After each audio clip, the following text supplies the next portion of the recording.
విద్యార్థులందరికీ కూడా ఒక శుభపరిణామం. మంచి అవకాశాలు రైల్వేలో వస్తున్నాయి. ఇటీవల కాలంలో మనకి రైల్వే గ్రూప్ డి నోటిఫికేషన్ అనేది 32,438 పోస్టులతో రిలీజ్ అయ్యింది. ఇది ఫిబ్రవరి 22 వరకు కూడా అప్లై చేసుకోవడానికి ఒక సువర్ణ అవకాశం. 10th క్లాస్ క్వాలిఫికేషన్తో ఈ నోటిఫికేషన్ మనకి సెంట్రల్ గవర్నమెంట్ రిలీజ్ చేయడం జరిగింది. సో 32,438 పోస్టులు ఇంకా పెరగచ్చు. ఫిబ్రవరి 22లోగా మనం అప్లై చేసుకోవాలి. దీనికి వచ్చేసరికి ఏంటంటే ఏ రంగాల్లో ఈ యొక్క పోస్టులు ఉంటాయంటే track man, helper, assistant points man, gang man, hospital attender, peon, assistant ticket collector, ఈ అన్ని రంగాల్లో కూడా మనకి 32,438 పోస్టులు విడుదల చేయడం జరిగింది. కాబట్టి ఫస్ట్ సెంట్రల్ గవర్నమెంట్ అయినా స్టేట్ గవర్నమెంట్ అయినా సరే ఏదో ఒక గవర్నమెంట్ జాబ్తో, అది 10th క్లాస్ క్వాలిఫికేషన్ కావచ్చు, ఇంటర్మీడియట్ డిగ్రీ కావచ్చు, లేదా ఇంకా డిగ్రీ కేటగిరీలో బీటెక్, ఇంకా ఏదైనా బీఫార్మసీ, పీజీ, ఏదైనా సరే నేటి పరిణామాలను బట్టి విద్యార్థులు ఏదైనా ఒక గవర్నమెంట్ జాబు కొట్టాలనే ఒక తృష్ణతో ముందడుగు వేయడం చాలా మంచిది. ఫస్ట్ మనం ఆక్యుపై చేస్తే ఒక సీట్ అనేది, తర్వాత మనం ఎలా అయితే బస్సుల్లో వెళ్ళేటప్పుడు మన జర్నీలో ఖర్చు వేస్తాం ఎలాగో, ఇది కూడా ఏంటంటే ఫస్ట్ ఏదో ఒక రంగంలో జాబ్ సంపాదించడం చాలా ముఖ్యం. తర్వాత లైన్ అలా క్లియర్ అయ్యి మంచిగా ప్రమోషన్స్ వచ్చి ఇంటర్నల్ ఎగ్జామ్స్ అంటే డిపార్ట్మెంట్ వైజ్గా ఎగ్జామ్స్ అప్లై చేసుకొని రాసుకుంటే కనుక మంచి పోస్ట్స్ వస్తాయి. సో యువత ఈ యొక్క అవకాశాన్ని చేజారకూడదు. ఈ యొక్క నోటిఫికేషన్కి వచ్చేసరికి సిలబస్ ఏంటంటే reasoning, arithmetic, current affairs, GK, ఇవన్నీ రంగాల్లో కూడా మనకి 100 మార్కులకి ఉంటుంది. ఈ 100 మార్కులు ఏంటంటే ఫస్ట్ అర్థమెటిక్ వచ్చేసరికి 25 మార్క్స్, అలాగే రీజనింగ్ వచ్చేసరికి 30 మార్క్స్, జనరల్ సైన్స్ వచ్చేసరికి 25 marks, current affairs and GK వచ్చేసరికి 25 మార్క్స్. సో మొత్తం 100 క్వశ్చన్స్ వస్తాయి, 100 ప్రశ్నలు, 100 మార్కులు, మొత్తం 90 నిమిషాల్లో మనకి ఈ యొక్క ఎగ్జామ్ ఉంటుంది. ఇదేంటంటే మనకి ఓబీసీ అయితే కనుక, ఓసీ అయితే కనుక, జనరల్ కేటగిరీ అయితే కనుక 33 ఇయర్స్ వరకు కూడా ఎలిజిబుల్ ఉంది. ఓబీసీ అయితే కనుక 36 ఇయర్స్ వరకు ఛాన్స్ ఉంది. ఎస్సీ ఎస్టీ కమ్యూనిటీ అయితే కనుక 38 ఇయర్స్ వరకు ఛాన్స్ ఉంది. సో ఇది ఫస్ట్ స్టెప్లో ఏంటంటే మనం ఎగ్జామ్ రాసుకున్న తర్వాత సెలక్షన్ ప్రాసెస్ ఏంటంటే document verification, medical test, physical test ఉంటుంది. కాబట్టి ఈ యొక్క టెస్టుల్లో మనం ఎలిజిబుల్ కావాలి. తర్వాత ఏంటంటే అబ్బాయిలు అయితే కనుక 35 kg వెయిట్తో ఒక క్యారీ బ్యాగ్ 100 మీటర్ల దూరం పరిగెట్టాలి. 100 మీటర్ల దూరం 35 kg వెయిట్ ఉన్నటువంటి బస్తాని మనం 20 నిమిషాల్లో పరిగెట్టాలి. 2 నిమిషాల్లో పరిగెట్టాలి. అలాగే అమ్మాయి అయితే కనుక 20 kgల బస్తాని కేవలం 2 నిమిషాల్లో 100 మీటర్లు పరిగెత్తాలి. పరిగెత్తడం అంటే నడుస్తూ వెళ్ళిపోయినా సరిపోతుంది, ఎందుకంటే ఆ టైంకి వెళ్ళిపోవాలి. కొంచెం జోరుగా నడిస్తే సరిపోతుంది. సో దీనికి కొంచెం ఎంతైనా సరే ప్రాక్టీస్ కొంచెం అవసరమే. అలానే ఇంట్లో హెల్ప్ చేసే వాళ్ళకి, పొలం పనులు చేసుకునే వాళ్ళకి, జిమ్ చేసే వాళ్ళకి ఇది పెద్ద కష్టమేం కాదు. కాబట్టి ఈ యొక్క అవకాశం యువత వినియోగించుకొని సరైనటువంటి డైరెక్షన్లో కష్టపడి మంచి ఇన్స్టిట్యూషన్ని ఎంచుకొని తదనుగుణంగా క్లాసెస్ విని మంచిగా టెస్టులు రాసి ప్రాక్టీస్ చేస్తే కనుక మంచి జాబ్ వస్తుంది. ఇంకా డేట్ అనౌన్స్ చేయలేదు ఎగ్జామ్ ఎప్పుడా అన్నది. ఫిబ్రవరి 22 దాకా మనం అప్లై చేసుకోవచ్చు అన్న విషయం బయటకు వచ్చింది. ఈ యొక్క నోటిఫికేషన్స్ తరహాలోనే మనకి అసిస్టెంట్ ఆ టికెట్ కలెక్టర్స్ పోస్టులు వస్తాయి. ఇంకా సెంట్రల్ గవర్నమెంట్, స్టేట్ గవర్నమెంట్ ఏదో ఒక పోస్ట్స్ వస్తాయి. ఏదైనా ఒక మనం జాబ్ చూస్ చేసుకోవాలంటే కనుక కాంపిటేటివ్కి వచ్చేసరికి ఏంటంటే ఫస్ట్ కోచింగ్ అయిపోవాలి. కోచింగ్లో ఉన్నటువంటి సిలబస్ ఏంటంటే reasoning, arithmetic, English, pure maths, history, geography, polity, current affairs, GK, botany, zoology, physics, chemistry, science and technology, economy, rural development, bifurcation, ఇదంతా సిలబస్. కాకపోతే ఏంటంటే కొన్ని గవర్నమెంట్స్కి కొన్ని సిలబస్లు ఇస్తారు, మరికొన్ని గవర్నమెంట్స్కి మరికొన్ని సిలబస్లు ఇస్తారు. కాబట్టి ఫస్ట్ విద్యార్థి చేయవలసినటువంటి ఫస్ట్ డ్యూటీ ఏంటంటే మనం ఏదైనా ఒక జర్నీ చేసేటప్పుడు టిఫిన్ ఎప్పుడు వస్తుందని ఆలోచించడం మానేసి ఫస్ట్ మనం బ్రష్ చేసుకొని రెడీగా ఉండాలి.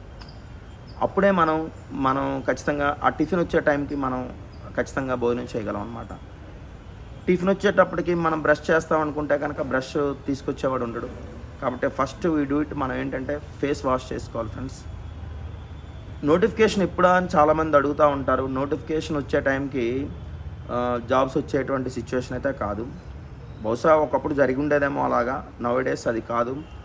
నోటిఫికేషన్స్ అనేది ఏంటంటే గాలి మేఘాలు, వర్షాలు లాంటివి. ఆ టైంలో వస్తాయి, లేదో కొద్ది రోజులు పోస్ట్ పోన్ అవుతాయి, కానీ రావడం అయితే మాత్రం వాస్తవం. అందులో ఏమాత్రం డౌట్ అక్కర్లేదు ఎవరికి కూడా, విద్యార్థికి. ఎందుకంటే గవర్నమెంట్ జాబ్స్ అనేది ఒక ఖచ్చితంగా ఏదో ఒక టైంలో వెనకో ముందో గవర్నమెంట్ అనేది తీయాలి, పోస్టులు అనేది రిలీజ్ చేయడం జరుగుతుంది. అందులో నో డౌట్ ఎట్ ఆల్. కాకపోతే వెయిటింగ్ అనేది ఖచ్చితంగా చేయాలి ప్రతి విద్యార్థి. ఉద్యోగం వస్తే ఎంత బాగుంటుందో అందరికీ తెలిసిన విషయమే. మీరు ఏదైనా ఒక మ్యాచెస్కి వెళ్ళండి, లేదంటే ఇంకొక ష్యూరిటీ విషయంలో ఏ ఒక్కటైనా కానీ, గౌరవం విషయంలో కానీ ఏ ఒక్క దానిలో చూసుకున్నా సరే గవర్నమెంట్ ఎంప్లాయీ అంటే కనుక ఆ వెయిటేజ్ వేరు, అది మీ అందరికీ తెలుసు.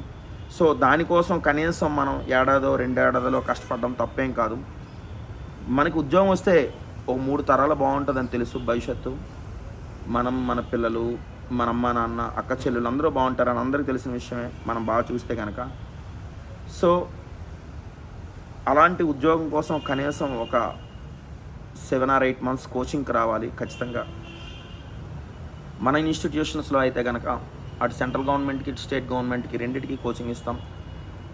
రైల్వేస్తో పాటుగా SI constables group 2, group 1, group 3, group 4, అలాగే non technical and technical, bank POs and clerks, SSC 10+2 CGL, MTS, food corporation of India, అలాగే ఈపీఎఫ్ఓ, LIC, ADO, AAO, వీటన్నిటికీ కూడా మనం ఇస్తాం. అన్నిటికీ కూడా ఏంటంటే ఫస్ట్ కామన్ సిలబస్ ఏదైతే ఉందో ఇవన్నీ కూడా మనం చెప్పిస్తాం, no doubt at all. General studies వచ్చేసరికి టోటల్గా గవర్నమెంట్ హెచ్ఓడి ఫ్యాకల్టీ వస్తారు కంప్లీట్గా. సండే కూడా మనకి 9 to 1 క్లాసెస్ ఉంటాయి. ప్రతిరోజు కూడా 9 to 5 కానీ 5:30 కానీ క్లాసెస్ ఉంటాయి అందరికీ కూడా. 1 to 2 లంచ్ బ్రేక్ ఉంటుంది. హాస్టల్ ఇన్స్టిట్యూషన్స్ సరౌండింగ్లోనే 100 మీటర్స్లోనే హాస్టల్ ఫెసిలిటీస్ ఉన్నాయి. బోత్ లేడీస్ అండ్ జెంట్స్కి వేరుగా సెపరేట్ హాస్టల్స్ ఉన్నాయి. సో మంచి వాతావరణంలో మంచి ఫుడ్ ఫెసిలిటీస్ ఇస్తూ మంచి ఎడ్యుకేషన్ ఇస్తున్న సంస్థ. గత 16 ఏళ్ళుగా మన స్వయం కృషి సంస్థ ఎస్టాబ్లిష్ చేసి దాదాపు 13-14 ఏళ్ళు అవుతుంది. కాబట్టి ఈ యొక్క అవకాశం చేజార్చుకోకూడదని నా అభిప్రాయం. ఫస్ట్ గవర్నమెంట్ ఉద్యోగం కోసం మనం 10 మందిని ఎంక్వైరీ చేసి ఇంట్లో కూర్చునే కంటే సరైనటువంటి ఎంక్వైరీ చేసి మనం కష్టపడితే కనుక మంచి సక్సెస్ వస్తుంది ఫ్రెండ్స్. ఎందుకంటే గవర్నమెంట్ జాబ్లోనే ఉన్నటువంటిది ఏంటంటే ఫస్ట్ ఒక మెచ్యూరిటీ, ఒక జ్ఞానం, జనరల్ నాలెడ్జ్ అంటాం కదా జనరల్గా, అది వస్తుంది ఫస్ట్.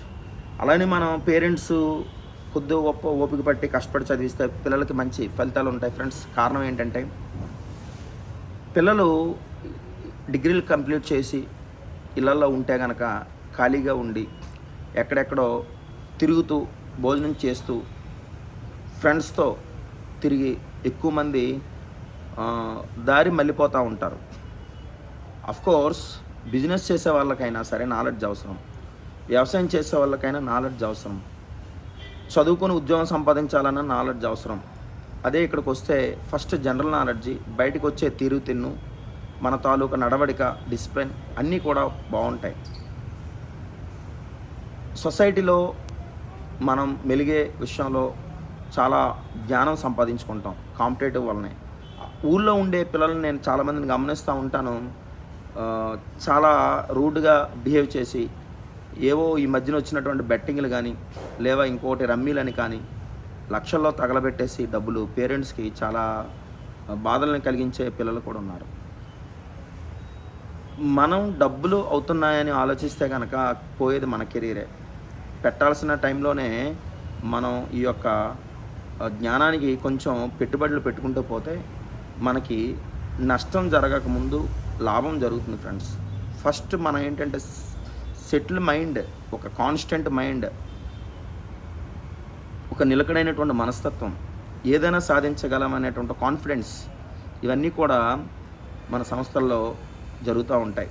కాబట్టి ఎక్కువగా డబ్బుల గురించి ఆలోచించకుండా ఉంటే మంచిగా అయినటువంటి డబ్బులు ఎలాగైనా అవుతాయి.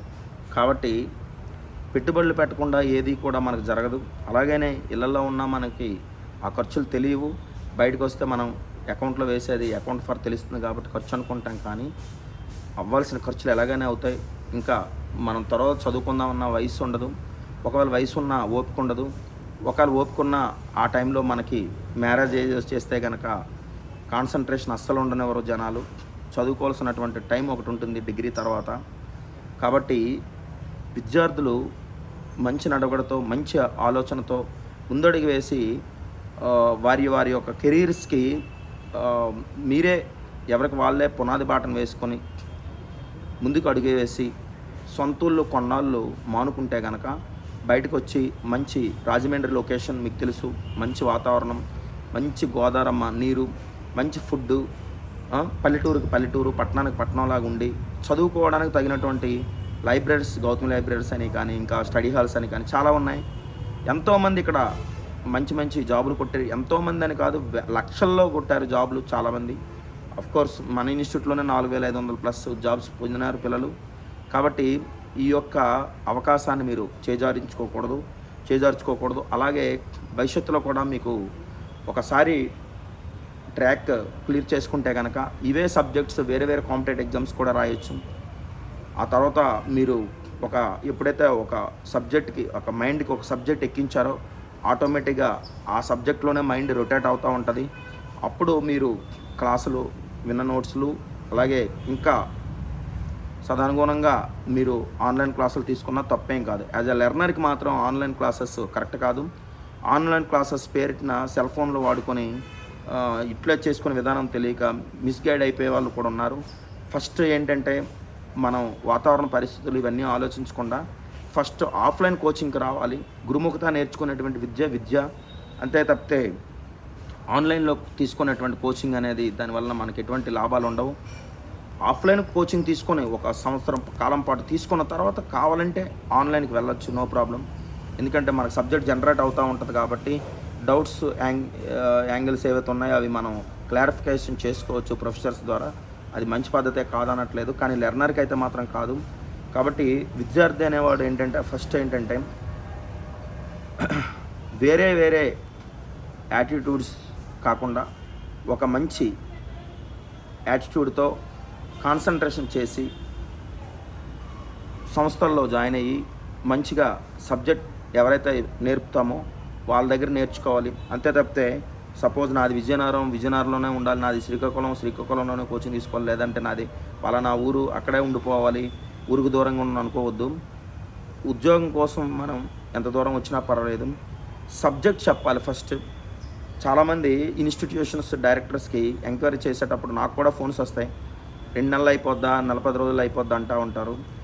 అది సబ్జెక్ట్ కాదు, హెడ్డింగ్స్ పెట్టి చెరిపేస్తే కనుక 2 నెలలు అయిపోద్దనే చెప్తాను. దాని గురించి కూలంకుషంగా సబ్జెక్ట్ ఇది వాష్యన్ అనమాట. ఈ యొక్క సముద్రంలో ప్రతిదీ కూడా మీరు తెలుసుకోవాలనేటువంటి కుతూహలం ఉండాలి.